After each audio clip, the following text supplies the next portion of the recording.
नमस्कार दोस्तों, मैं स्वागत करता हूं आपका। मेरा नाम विशाल है, विकास स्टडी पॉइंट पे आपके साथ आ गया एक नए चैप्टर के साथ। पृथ्वी पर जीवन unit 6 chapter number 15 book first. ठीक है, तो चलिए करते हैं। आज का जो हमारा टॉपिक है वो है पृथ्वी पर जीवन, और हम सिर्फ इम्पोर्टेंट क्वेश्चन की तरफ ध्यान देंगे क्योंकि हमारे जो एग्जाम है वो बहुत नज़दीक है। और अगर आप इन इम्पोर्टेंट क्वेश्चन को ध्यान कर लेते हैं तो आपके 30 अप टू 30, 35 अप टू 30 भी आ सकते हैं और 35 अप टू 35 भी आ सकते हैं। तो आज का हमारा पहला क्वेश्चन है पृथ्वी पर जीवन पे से बायोम का अर्थ। एंड सिलेक्ट कर लेते हैं इधर। तो आज से लगभग करोड़ों सालों वर्ष पहले हमारा पृथ्वी पर जीवन संभव हो पाया, वो भी किसकी वजह से? पानी की वजह से। ठीक है, वो आप क्लास 12th में पढ़ेंगे कि कैसे हमारे पृथ्वी एक गोले के आकार में थी, फिर कैसे उसमें धीरे धीरे बदलाव हुए, कैसे उसमें ऑक्सीजन, नाइट्रोजन, कार्बन डाइऑक्साइड का वो हुआ मिश्रण, कैसे हमारी पृथ्वी बनकर तैयार हुई, कैसे हमारी पृथ्वी पर जीवन आरंभ हुआ। बस फिलहाल हम 11th का देखेंगे इसमें। ठीक है, तो पहला क्वेश्चन है बायोम का अर्थ क्या है। तो बायोम का अर्थ है पौधों व प्राणियों का समुदाय जो एक भौगोलिक क्षेत्र में पाया जाता है। भौगोलिक क्षेत्र, आपको पता बहुत से क्षेत्र होते हैं, भौगोलिक क्षेत्र भी होते हैं। तो जो एक निश्चित क्षेत्र में पाया जाता है ना, पेड़ों व पौधों का समुदाय जो एक निश्चित क्षेत्र में पाया जाता है उसे बायोम कहते हैं। जैसे वन, मरुस्थल, घास, भूमि जल, भूभाग, पर्वत, पठार, ज्वारदनमुख, प्रवाल भत्ती, कच्छ व दलदल आदि। ठीक है, इन सब में अलग अलग पेड़ व पौधे व प्राणियां पाए जाते हैं, उनका जो समूह पाया जाता है उसी को हम बायोम कहते हैं।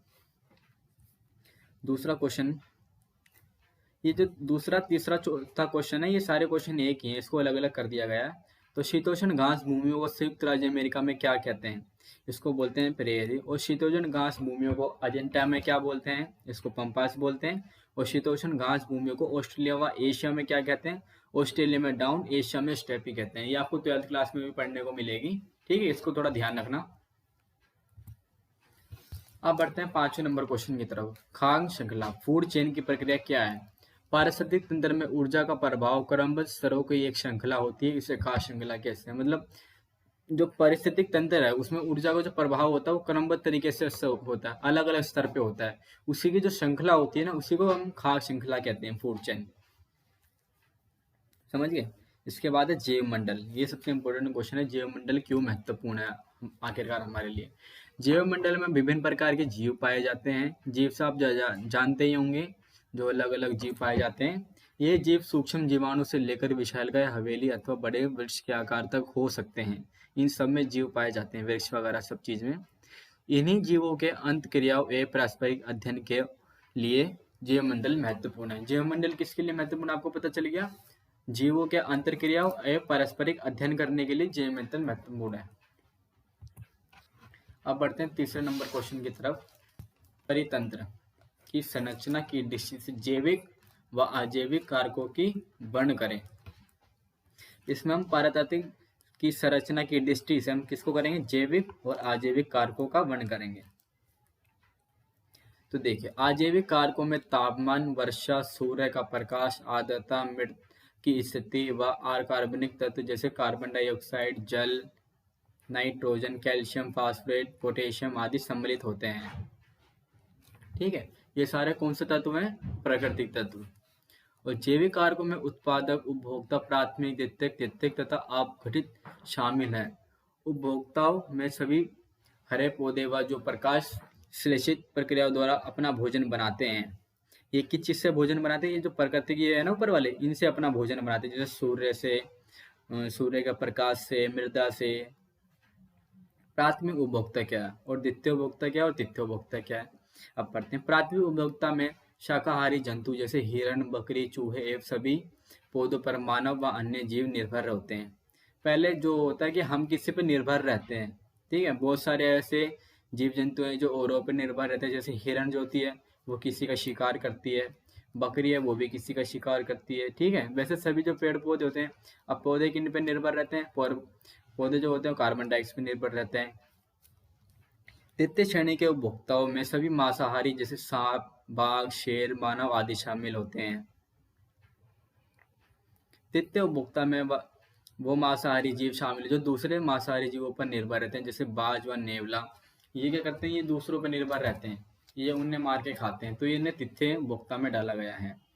अपघटक वे हैं जो मृत जीवों पर निर्भर होते हैं, जैसे कौवा व गिद्ध, तथा अन्य कुछ अपघटित जैसे बैक्टीरिया व सूक्ष्म जीवाणु जो मृत को व अपघटितों कर उन्हें सरल पदार्थों में परिवर्तित कर देते हैं। ये क्या करते हैं, जैसे कोई मर जाता है तो आपने देखा होगा वहाँ बहुत सारे कौवे वगैरह जो इकट्ठे हो जाते हैं, तो उन्हीं में ही बैक्टीरिया के थ्रू जो बैक्टीरिया होते हैं वो मृतक को अपघटित करते रहते हैं धीरे धीरे, ठीक है, और उन्हें मिट्टी में परिवर्तन कर देते हैं। इसी को ही बोलते हैं अपघटन। अगले क्वेश्चन की तरफ बढ़ते हैं।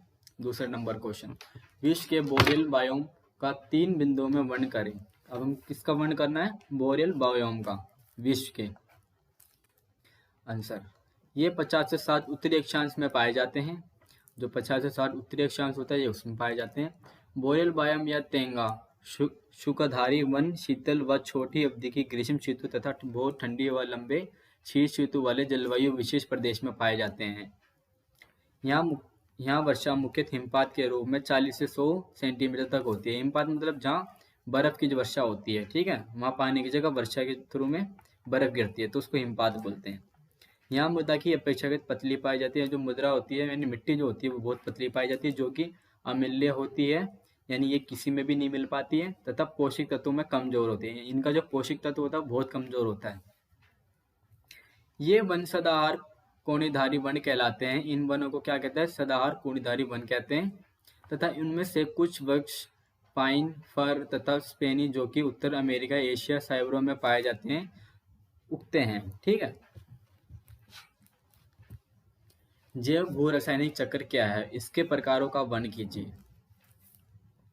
जैव भू रासायनिक चक्र क्या है, इसके प्रकारों का वर्णन कीजिए। विभिन्न अध्ययनों से पता चलता है कि पिछले 100 करोड़ों वर्षों में वायुमंडलीय व जलमंडल की संरचना में रासायनिक घटनों का संतुलन ऐसा अर्थात बदलाव रहित रहा है कि रासायनिक ऊतकों से होने वाले चक्र प्रवाह से संतुलन बना रहता है, ठीक है। यह चक्र जीवों द्वारा रासायनिक तत्वों के अवशेषण से आरंभ होते हैं तथा उन्हें वायु, जल व मिट्टी में बिगड़ने से पुनः आरंभ होता है। ये चक्र मुख्यतः सौर ताप से संचालित होता है। मतलब ये जो चक्र है वो सौर ताप से संचालित होता है, सौर ताप से चलता है। जैव मंडल में जीवधारी व पर्यावरण से बीच में रासायनिक तत्वों के चक्र प्रवाह को भू रासायनिक चक्र कहते हैं। मतलब कहने का मतलब ये है कि ये चक्र जीवों द्वारा, मतलब जो जीव होते हैं उनके द्वारा रासायनिक तत्व में परिवर्तन होता रहता है। किसके थ्रू, वायु, जल व मिट्टी के पुनर्गठन होता है। मिट्टी में भी होता है, जल में भी होता है और वायु में भी होता है। पहले क्या होता है, जैसे कोई पदार्थ है वो मिट्टी में अपघटित होना शुरू होता है, मिट्टी में अपघटित होते होते वो वायु के थ्रू किस में चली जाता है, जल में। जैसे महासागर या नदियाँ जो होती है वो वायु के थ्रू जल में चली जाती है। ये मुख्यतः सौर ताप से संचालित होता है, मतलब सूर्य की किरणें इस पर सीधा सीधा प्रभाव करती है। जैव मंडल में जीवधारी व पर्यावरण से बीच में रासायनिक तत्व चक्र प्रवाह को भू रासायनिक चक्र कहा जाता है, ठीक है। अब इसके प्रकार कौन से हैं, गैसीय प्रकार, तल छठी चक्र। गैसीय चक्र यहाँ पदार्थ का भंडार स्रोत वायुमंडल व महासागर है, और तल छठी चक्र यहाँ पदार्थ का मुख्य भंडार पृथ्वी की भूपट्टी पर पाए जाने वाली मिट्टी, तलछट व अन्य चट्टानें हैं। इसको देख लेना आप। तीसरा क्वेश्चन आ जाता है 3 अंक में। चौथा क्वेश्चन आ जाता है संख्या पिरामिड, पिरामिड ऑफ नंबर्स का चित्र बनाइए। ये पिरामिड ऑफ नंबर का चित्र है, 1 2 3 4। अब आपको इसको एक्सप्लेन करना है, ठीक है।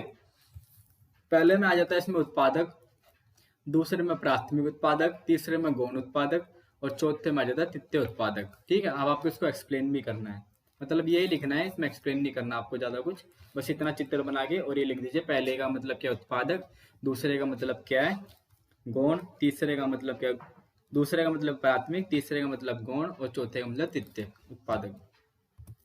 अब बढ़ते हैं 5 नंबर क्वेश्चन की तरफ। 5 नंबर में पहला क्वेश्चन देखते हैं, परितंत्र क्या है, परितंत्र के प्रकारों का वर्णन कीजिए।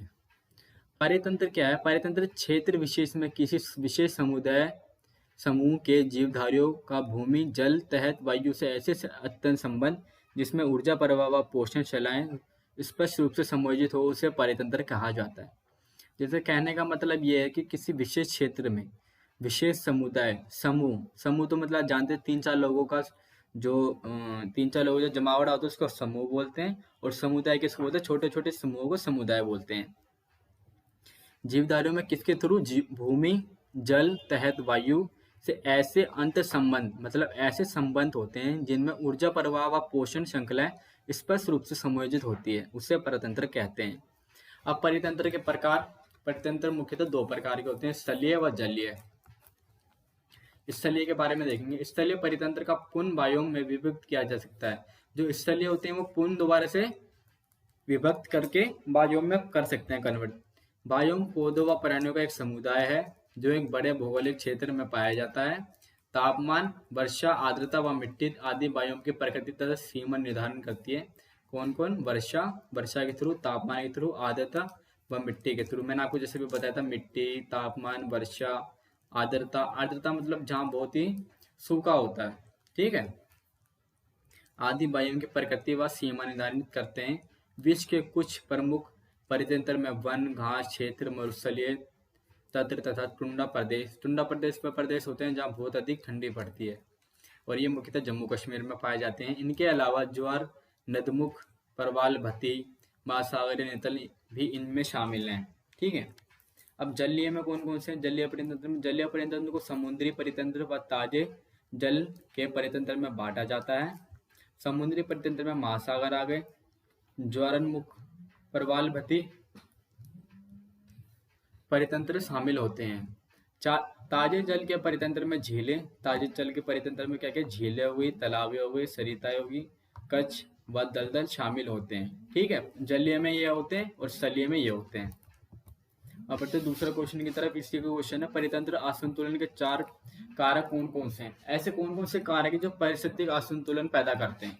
संसार में जीवों तथा भौतिक पर्यावरण में संतुलन बना रहता है, लेकिन जब ये संतुलन बिगड़ जाता है, जब पारिस्थितिक असंतुलन पैदा हो जाता है। अब इसके कारण क्या है पारिस्थितिक असंतुलन पैदा होने के? पहला कारण क्या है? जनसंख्या वृद्धि। लगातार जनसंख्या वृद्धि के कारण प्राकृतिक संसाधनों पर जनसंख्या का दबाव पड़ता है। जैसे जैसे आप भी जानते हैं कि हमारा जो देश है वो दूसरे नंबर पे आ गया है जनसंख्या के मामले में। पहले नंबर में अभी तक चीन है। तो जैसे जैसे जनसंख्या बढ़ती है, प्राकृतिक संसाधनों पर भी बोझ बढ़ता रहता है। जितनी जनसंख्या होगी उतनी ही प्राकृतिक संसाधनों पर दबाव पड़ेंगे। कैसे? जैसे जनसंख्या ज़्यादा है तो ज़्यादा पेड़ों की कटाई होगी, क्योंकि फिर ज़्यादा लोगों को मकान वगैरह चाहिए होंगे, और भी बहुत तरीके से बहुत संसाधन जो हमें पेड़ पौधों से पाए जाते हैं, जो प्राकृतिक संसाधनों से पाए जाते हैं। तो इसी पे कहते हैं कि लगातार जनसंख्या वृद्धि के कारण प्राकृतिक संसाधनों पर जनसंख्या का दबाव बढ़ता रहता है और पारिस्थितिक असंतुलन की स्थिति उत्पन्न हो जाती है।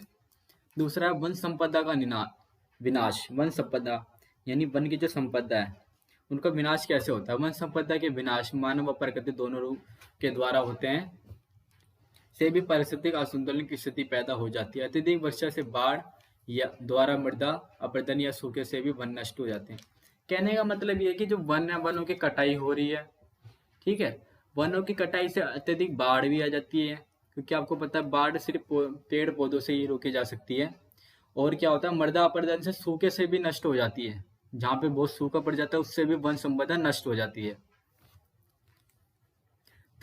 तकनीकी प्रगति। लगातार प्रगति के कारण अप्रगति कैसे हो रही है? जनसंख्या वृद्धि हो रही है, देश धीरे धीरे आगे बढ़ रहा है, पेड़ पौधे काटे जा रहे हैं, वहाँ फैक्ट्रियाँ लगाई जा रही है, तो तकनीकी प्रगति आगे बढ़ रही है। लगातार प्रगति के कारण औद्योगिक क्षेत्र बढ़ता जा रहा है और इनसे निकलने वाला धुआं व अपशिष्ट पदार्थ वातावरण को दूषित कर पारिस्थितिक संतुलन को बिगाड़ता है। अब जो धुआं होती है वो वायु को करती है खराब, और अपशिष्ट पदार्थ वो जल के द्वारा नदियों में छोड़ दिए जाते हैं, जिससे जल बहुत ही ज़्यादा प्रदूषित हो रहा है। मांसाहारी पशुओं की कमी। अब लोग क्या कर रहे हैं? मांसाहारी पशु को खा भी रहे हैं, और जो ऐसे भी हैं कि जो पशुओं को अपने शौक के लिए उनको मार देते हैं, या एक तरीके से कह लो उनका वो नष्ट कर दिए जाते हैं। जैसे बहुत तरह की प्रजाति जो है उनकी कमियां आ रही है, ठीक है। मांसाहारी पशुओं की कमी से शाकाहारी पशुओं की संख्या बढ़ रही है और उनके द्वारा वनस्पति, घास, झाड़ियाँ अधिक मात्रा में खाई जाती है। अब मांसाहारी पशु खत्म हो रहे हैं और शाकाहारी पशु बढ़ रहे हैं। क्यों? क्योंकि मांसाहारी पशु जो है शाकाहारी को नहीं खाते। अब इनकी तादाद बढ़ रही है, इसका मतलब कि अब ये लोग तो शाकाहारी हैं, तो ये वनस्पति को खाते हैं, तो ये घास झाड़ियों को अधिक मात्रा में खाते हैं, जिससे पहाड़ियों पर वनस्पति का आवरण कम हो जाता है और मृदा अपरदन की तीव्रता बढ़ जाती है। जिससे परिस्थिति असंतुलन की स्थिति सीधी सीधी उत्पन्न होती है। अब ये तो कुछ इंपॉर्टेंट पॉइंट्स, इसको आप चारों को याद कीजिए। अगर एक आप भूल भी जाते हैं तो 3 तो आपको कम से कम याद रहेंगे, और ये बहुत ज़्यादा इंपॉर्टेंट क्वेश्चन है इस चैप्टर का। ठीक है, पारिस्थितिक असंतुलन के 4 कारक कौन कौन से हैं उसको आप याद रखना। ये या तो 3 कारक पूछते या 5 कारक पूछता है। इसमें तो आप अगर ये भी पॉइंट लिख देते हो तो भी आपके 5 नंबर मिल जाते हैं पूरे पूरे। आप समझते हैं नाइट्रोजन चक्र क्या है। ठीक है, वायुमंडल में 79% नाइट्रोजन है। कुछ अवशिष्ट जीव, मृदा, जीवाणु व नीले हरे शोभल को इसे प्रत्यक्ष रूप से ग्रहण करते हैं। कुछ दो जो जीव है और कुछ मृदा है, जीवाणु व नीले हरे जो शैवाल होते हैं वो इसे अप्रत्यक्ष रूप से ग्रहण करते हैं। लेकिन हम जो क्या करते हैं, हम ऑक्सीजन को ग्रहण करते हैं, और पेड़ पौधे क्या करते हैं, वो CO2 को ग्रहण करते हैं। वैसे ही नाइट्रोजन को ये लोग ग्रहण करते हैं। स्वतंत्र नाइट्रोजन का मुख्य स्रोत मिट्टी के सूक्ष्म जीवाणु की क्रिया व संबंधित पौधों की जड़ें तथा रंध्र वाली मृदा है, जहाँ से वायुमंडल में पहुंचती है। वायुमंडल में चमकने वाली बिजली एवं अंतरिक्ष विकिरण द्वारा नाइट्रोजन का यौगीकरण होता है तथा हरे पौधों में स्वर्गीकरण होता है। वायुमंडल में जो चमकती बिजली उस एवं अंतरिक्ष विकिरण, मतलब जो अंतरिक्ष में जो भेजे गए सैटेलाइट है वो विकिरण द्वारा नाइट्रोजन का यौगीकरण होता है, दोबारा से उत्पादन होता है। ठीक है, और हरे पौधों में स्वर्गीकरण होता है, और इनसे हरे पौधों का निर्माण होता है।